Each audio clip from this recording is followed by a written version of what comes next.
Hello everyone, welcome to my channel ससीज garden. तो ये जो पौधा आप देख रहे हैं इसे धन लक्ष्मी के नाम से बहुत से लोग जानते हैं और वास्तु के हिसाब से इस पौधे को घर में लगाना बहुत ही शुभ माना जाता है।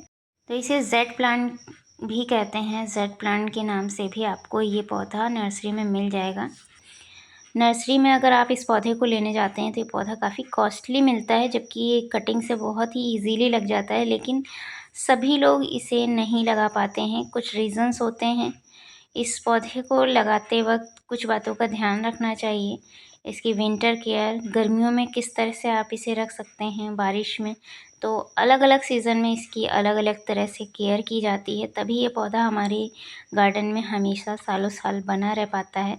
वरना ये पौधा काफ़ी लोगों के पास लगा होता है, लेकिन बहुत सारे लोग बोलते हैं कि मैंने पौधा लगाया और ख़राब हो गया। इस प्लांट से मैंने काफ़ी सारी कटिंग भी लेकर के कुछ पौधे तैयार किए थे और कुछ पौधे मैंने कई लोगों को दिए हैं, लेकिन उनके पास दोबारा ये पौधे मुझे नहीं दिखाई दिए। जबकि मेरा ये मदर प्लांट, इससे मैंने कटिंग्स और भी लगाई थी, वो भी है मेरे पास सुरक्षित, और ये भी पौधा बहुत अच्छे से चल रहा है। आपने कई बार मेरे वीडियोज़ में देखा होगा, पुराने वीडियोज़ में आपने देखा होगा, बहुत साल पुराना है। और पहले मैं आपके साथ इसका वीडियो शेयर करती थी, काफ़ी छोटा था ये पौधा, फिर मैंने इसे इस तरह से बोनसाई लुक देने की कोशिश की। अभी तो हालांकि आपको इसका कोई शेप ही नहीं नज़र आ रहा होगा, क्योंकि काफ़ी समय से इसकी कटिंग वगैरह मैंने नहीं की है और कटिंग मैं अभी करूँगी भी नहीं। तो चलिए वन बाय वन करके विंटर केयर के बारे में बात कर लेते हैं। सर्दियों में है जो सबसे पहला आपको काम करना है, इसे डायरेक्ट सनलाइट में आपको रखना है। डायरेक्ट सनलाइट, तो मैं गर्मियों में भी इसे डायरेक्ट सनलाइट में ही रखती थी और खुली छत पर। जैसा कि आप अगर मेरे पुराने व्यूअर्स हैं तो आपने देखा ही होगा, खुली छत पर ये मेरा जेड प्लांट बहुत अच्छे से लगा हुआ था और बहुत अच्छे से इसकी ग्रोथ भी हो रही थी। तो बहुत से लोगों का ये भी कहना होता है कि इसे इंडोर आप रख सकते हैं, तो इंडोर भी मैं रख करके देख चुकी हूँ। इंडोर इसकी ग्रोथ काफ़ी हद तक रुक जाती है, बहुत ही स्लो ग्रो करता है। दूसरी चीज़ है कि इसकी जो पत्तियां हैं वो काफ़ी हद तक पीली पड़ करके झड़ने लग जाती हैं। जबकि अगर आप इसे धूप में रखेंगे तो धूप में बहुत अच्छे से इसकी पत्तियों में कलर आता है और दूसरा जो ग्रोथ है वो बहुत ही तेज़ी से होती है। आप देखेंगे कि आपका पौधा बहुत तेज़ी से ग्रो करेगा डायरेक्ट सनलाइट में जब आप इसे रखते हैं। तो विंटर्स में सबसे जो पहला काम करना है, आपको इसे कहीं भी रखा हो, आप इसे अपने टेरेस पर रखिए। पूरे दिन की धूप मिलनी चाहिए इसे। दूसरी चीज़, आप इसकी पत्तियों को देखिए। पत्तियां जो हैं, पत्तियां गद्देदार होती हैं, इनमें ऑलरेडी मॉइस्चर जो है होल्ड रहता है। जब इसे पानी की कमी होती है तो इसकी पत्तियां आपको हल्की सी, जब आप पास से देखेंगे तो हल्की सी श्रिंक दिखाई देगी, तब आप समझ जाइए कि इसमें पानी की ज़रूरत है। सर्दियों में वीक में मैं एक बार इसमें पानी देती हूँ। अभी तो हालांकि इतनी सर्दी नहीं पड़ रही है, तो अभी वीक में 2 बार भी हो जाता है कभी कभार। डिपेंड करता है इसकी मिट्टी पर। मिट्टी आपको ड्राई इस तरह से, अभी आप देख सकते हैं इसकी मिट्टी कितनी ड्राई हो गई है, और गुड़ाई करके हल्का बहुत चेक कर सकते हैं। 1 से 1.5 इंच तक की जो गहराई है वहाँ तक मिट्टी ड्राई होनी चाहिए, तब आप इसे पानी दीजिए।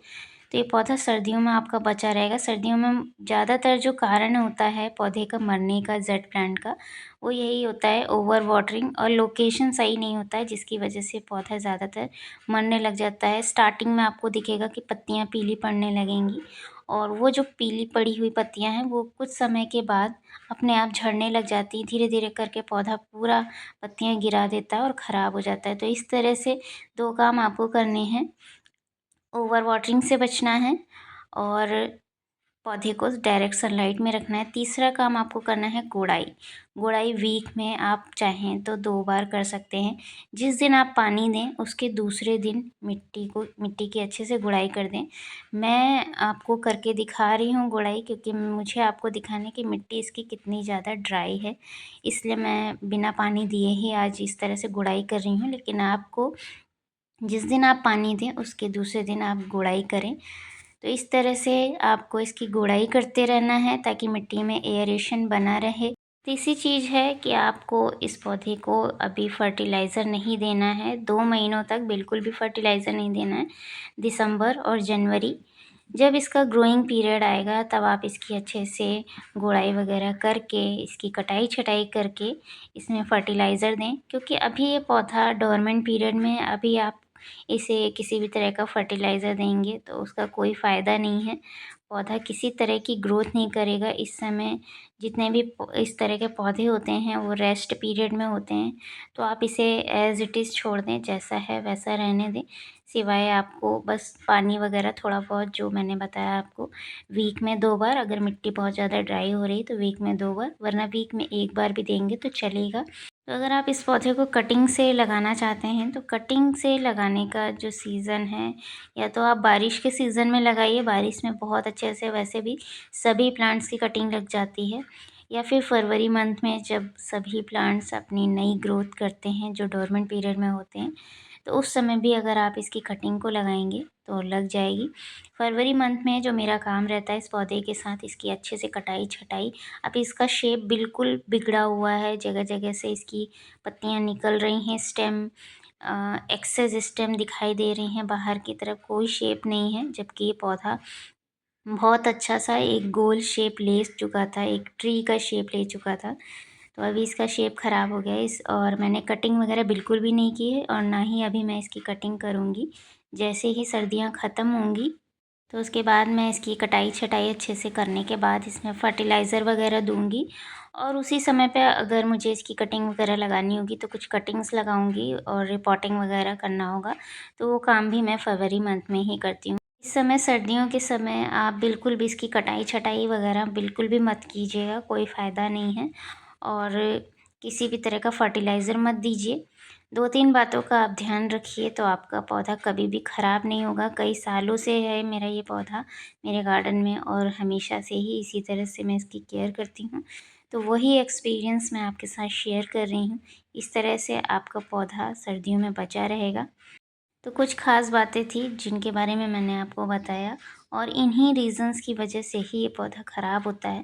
तो इन बातों का अगर आप ध्यान रखते हैं तो आपका जेड प्लांट विंटर सीज़न में कभी भी ख़राब नहीं होगा। तो वीडियो पसंद आया हो तो लाइक करिएगा, कमेंट करिएगा, चैनल पर नए हैं तो चैनल को सब्सक्राइब ज़रूर कर लीजिएगा। मिलते हैं नेक्स्ट वीडियो में। Thanks for watching.